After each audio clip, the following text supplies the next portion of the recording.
इसके पीछे क्या हिस्ट्री है, ज़रा ब्रीफ सी हमें हिस्ट्री इसके बारे में दीजिए। जूइश डायस्पोरा के बारे में हमने सब सुना होगा कि जूइश जो है कम्युनिटी पूरी दुनिया में फैली हुई थी, और पूरी दुनिया में छोटे छोटे मुल्कों में हर जगह पे बहुत कम क्वांटिटी में फैली हुई थी। उसके बाद जब जूइश कम्युनिटी को हिटलर ने टारगेट किया, उनका हॉलोकॉस्ट के बाद जो है एक हमदर्दी पूरी दुनिया में उनके लिए जन्म उसने लिया। और उसके बाद फिर ये हुआ कि दुनिया भर के यहूदी फ़लस्तीन आने लगे।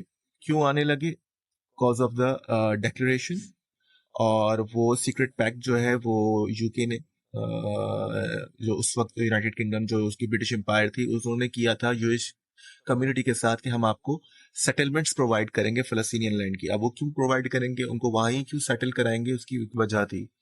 क्योंकि उनके लिए उनकी जूइश स्क्रिप्चर्स, रिलीजियस स्क्रिप्चर्स के मुताबिक वो उनके लिए एक प्रॉमिस लैंड है, उनसे उस लैंड का वादा किया गया था। हजरत इब्राहिम की जो दो औलादें थी, हजरत इसहाक अलैहिस्सलाम और हजरत इस्माईल अलैहिस्सलाम, हजरत इसहाक की नस्ल जो है और बनी इसराइल, जिसे जो है हजरत याकूब का लक़ब इमरान था, तो जो है उसके बाद बनी इसराइल कर से जो उनका वो हुआ। और वो लोग फिर इजिप्ट माइग्रेट कर गए थे, और उसके बाद उनके लिए हज़रत मूसा जब उनको लेके जा रहे थे फ़लस्तीन, उनकी प्रॉमिस लैंड थी, और बाद में उन्होंने वो जो है नाफरमानी की। खैर उनको 2 दफ़ा तख्त ताराज किया गया, एक तो बख्त नसर के हाथों और फिर एक और दफ़ा रोमन्स के हाथों। तो 2 दफ़ा उनके उधर से उनको जूइश कम्युनिटी को जेरूसलम से निकाला गया है। तो इसलिए वो इस बात को समझते हैं कि ये हमारा एरिया है और हम इधर से नहीं जाएंगे। हमारा जो बेसिक प्राइमरी फोकस है वो उस लैंड से ही है। जैसे कि हिंदू कम्युनिटी जो है उनके लिए Ganga Ganga is the primary centre के एपिसेंटर है उनका, कि जो उनकी कम्युनिटी जन्म ही लेती है। हिंदू धर्म जो है वो गंगा के गिर्द ही घूमता है। मुसलमानों के लिए खाने काबा के गिर्द ही, मक्के के गिर्द ही घूमता है।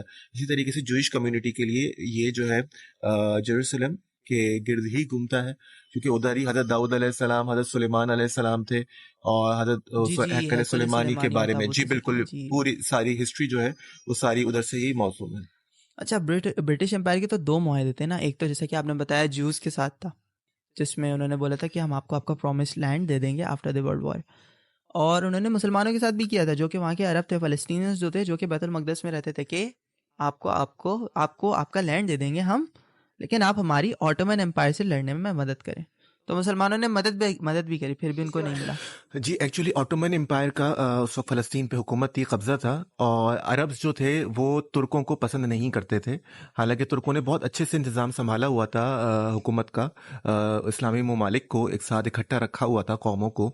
और उसके बावजूद आपको पता है कि इंसान में अज़बियत एक का अंसर हमेशा से रहा है। अरबी अजमी की जंग भी हमेशा से रही है, और इसको कितने भी हमारा दीन इस्लाम चाहे कंट्रोल करना, हमारी नबी की सुन्नतें अहादीस, लेकिन लोग उसको कंट्रोल नहीं कर पाते। एथनिसिटी आखिर बिलाखिर बोलती है, और वही हुआ इधर भी।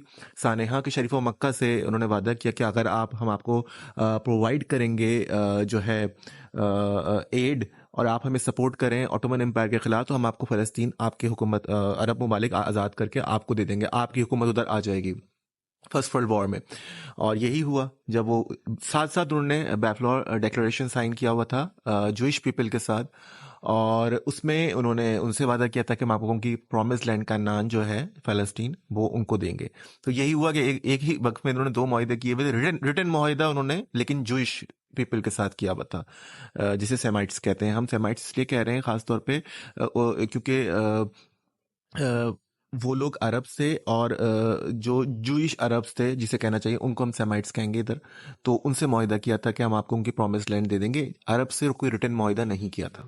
अच्छा, अरब्स ने हालांकि उनकी मदद भी करी, लेकिन ब्रिटिश एम्पायर ने एक तरीके से उनको धोखा दिया।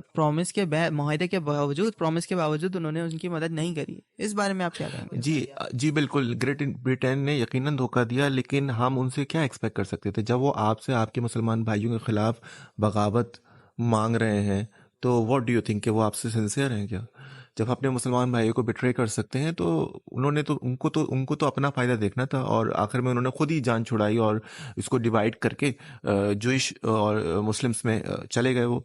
बात ये कि हमारे लोगों ने क्या किया, हमारे बड़ों ने क्या किया कि सिर्फ अपनी पावर के लिए, अपनी ज़ाती पावर हासिल करने के लिए उन्होंने टर्किश एम्पायर जो थी ऑटोमन, उनके ख़िलाफ़ इस साजिश में हिस्सा ले लिया, साथ ले दिया, और फिर उसके बाद जो भुगतना पड़ रहा है वो अभी तक चलना पड़ रहा है उसके साम्राज्य जो है। अच्छा, हम देखते हैं कि 1900 सदी में ज़ायनिज़्म आया, ज़ायनिज़्म वजूद में आया, तो ज़ायनिज़्म के वजूद में आने के बाद ही ये सब चीज़ें होना शुरू क्यों हुई? कौन सी चीज़ें? फ़लस्तीन का ख़त्म होना एक तरीके से, और इज़राइल का वजूद में आना, और मुसलमान पे मज़ालिम होना, ज्यूज़ का एक जगह इकट्ठा होना, तो ये सब ज़ायनिज़्म के आने के बाद क्यों हुआ? ये बहुत अच्छा सवाल है। एक्चुअली ज़ायनिस्ट जो है ना, एक अप्रोच है जो एथनिसिटी पे बिलीफ रखती है, जो समझती है कि जूइश जो है उनका एक लैंड होना चाहिए। वो जुडिज़म पे से थोड़ी सी अलग है। आप इसको जूइश लोगों का रिलीजन नहीं बोलेंगे, उनकी ये पॉलिटिकल अप्रोच बोलेंगे, political ideology, not religious ideology. जो ये ज़ायनिज़्म जो है ये उनकी पॉलिटिकल आइडियोलॉजी है, रिलीजियस आइडियोलॉजी नहीं है।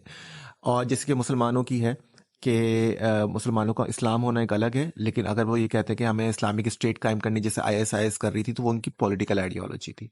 तो लाइकवाइज ज़ायनिज़्म भी उनकी एक पॉलिटिकल आइडियोलॉजी थी, जो वो समझते थे कि हमारी एक प्रॉमिस्ड लैंड जो है, जो कनान जो है, जो हमसे वादा किया गया था, उधर जो है हमारे ज्यूज़ के लिए एक पॉलिटिकल स्टेट होनी चाहिए, एक हमारा मुल्क होना चाहिए, क्योंकि हम दुनिया भर में फैले हुए हैं, अलग अलग, हमारा कोई एक सिंगल कंट्री भी नहीं है।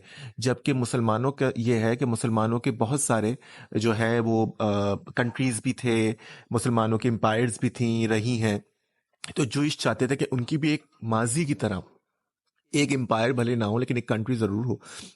और उन्होंने जो प्रॉमिस लैंड में जो उनका नक्शा था, जो उनसे वादा किया गया था कि आपसे वापस अल्लाह ताला आपको बसाएगा, जो उनकी रिलीजियस टेक्स्ट में दर्ज है, उनसे जो वादे हैं, तो वो उस समझते थे कि वो लैंड हमें खुद उसके लिए एफर्ट भी करनी होगी। वो अल्लाह ताला हमें खुद से इनायत नहीं फरमा देगा, हमें उसके लिए एफर्ट करनी होगी। और इसी वजह से ज़ायनिज़्म ने जन्म लिया, और ज़ायनिस्ट एक पॉलिटिकल अप्रोच से ज़्यादा और कुछ नहीं है। अच्छा, लेकिन अगर हम हिस्ट्री देखें हज़रत मूसा अलैहि सलाम के बाद, हज़रत मूसा अलैहि सलाम ने जब अल्लाह ताला की मदद से, अल्लाह ताला की दिए हुए मौजू की मदद से फ़िरौन के जुल्म सितम से उस कौम को निकाला, तो हज़रत मूसा अलैहि सलाम ने डिमांड करी कि आप जिहाद करो। मना करा। 40 साल तक वादी तीन में रांगे दरगाह घूमते रहे। उसके बाद तालूत को जिहाद से मना किया, पानी पी लिया। उसके बाद हज़रत ईसा अलैहि सलाम पे मज़ालिम किए। उसके बाद उन्होंने रोमन्स के ख़िलाफ़ बगावत करी। उसके बाद उन्होंने क्रिश्चियंस के बीच में सेक्ट्स क्रिएट किया, और उसके बाद उन्होंने मुसलमानों के बीच में सेक्ट्स क्रिएट किए।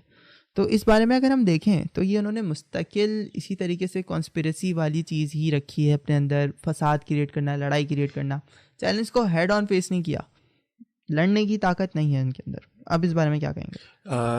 पहले तो मेरा ये सवाल आपसे है कि कौन सी कौम है जो साजिशें नहीं रचती? दुनिया की हर कौम साजिशें रचती है। पॉलिटिक्स हर जगह होती है। मुसलमानों ने भी पॉलिटिक्स की है। मुसलमानों ने भी जब फतह किए हैं मुख्तलिफ ममालिक, तो उसमें भी बहुत सारे पॉलिटिकल वेंचर्स थे। और इसी तरीके से चाहे वो हिंदूज़ हों, चाहे वो क्रिश्चियंस हों, सब ने अपनी गिमिक्स खेली हैं, और वही गिमिक्स जूइश भी पीपल भी खेलते रहे, और ये अच्छा, इंसानी आपकी फितरत है। बात में ना यहाँ पे काटूंगा। हम इसमें एक चीज़ बड़ी ज़रूरी है ऐड करना, यहाँ पे मुझे बताना ज़रूरी है कि मुसलमानों के दो बड़े कॉन्क्वेस्ट, एक तो फ़तेह मक्का और एक फ़तेह बैतुल मक़दस। फ़तेह मक्का यानी कि आप सल्लल्लाहु अलैहि वसल्लम की मदीना टू मक्का हिजरत, जिसमें उन्होंने मक्का फ़तह किया विदाउट एनी